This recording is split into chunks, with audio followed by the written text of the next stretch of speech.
Jeshi la polisi mkoa wa Lindi linamshikilia Fahadi Bakari maarufu kama Matala mwenye umri wa miaka 34, mkazi wa Masasi, Mtwara, kwa tuhuma za kujifanya afisa wa polisi, usalama wa taifa na mwanajeshi wa Jeshi la Wananchi Tanzania JWTZ na kutapeli zaidi ya shilingi milioni 36 kwa ahadi ya ajira. Kwa mujibu wa kamanda wa mkoa wa polisi wa Lindi, kamishna msaidizi wa polisi John Imori, ni kwamba mtuhumiwa alitapeli mzazi mmoja shilingi milioni 28.8, mwingine milioni 2 na watatu zaidi ya milioni 9, akidai angewasaidia watoto wao kupata ajira katika taasisi mbalimbali za kiserikali. Tumemkamata Bwana Fahad Bakari ambaye jina maarufu anaitwa Matala.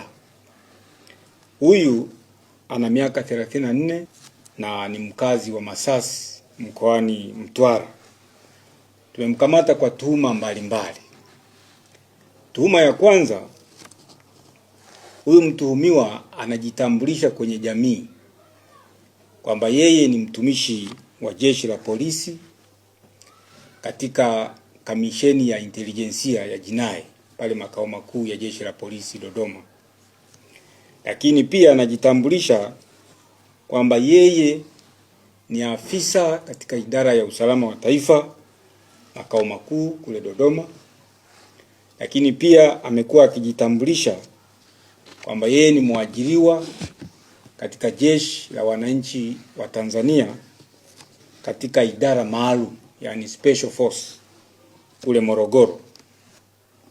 Huyu mtuhumiwa amefanya utapeli wa shilingi milioni 36,679,500 kutoka kwa wazazi mbalimbali kule Mtwara.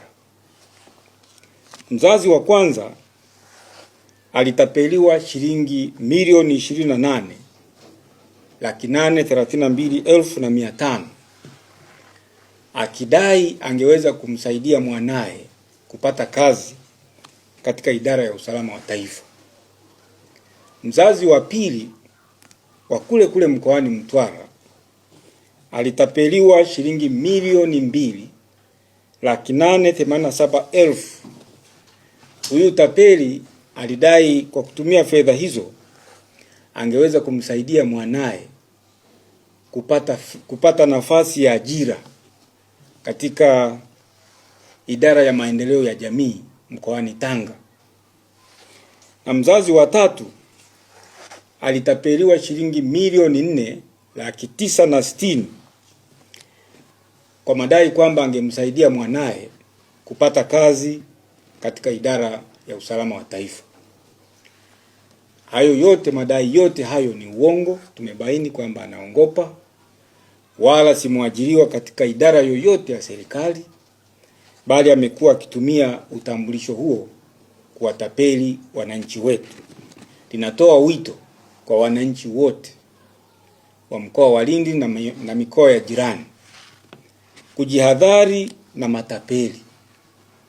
Ajira za serikali zina utaratibu wake. Ajira zina utaratibu wake. Zinatangazwa kwa njia rasmi na watu wanaomba, na wale wenye sifa huchaguliwa au huteuliwa kushika nafasi hizo.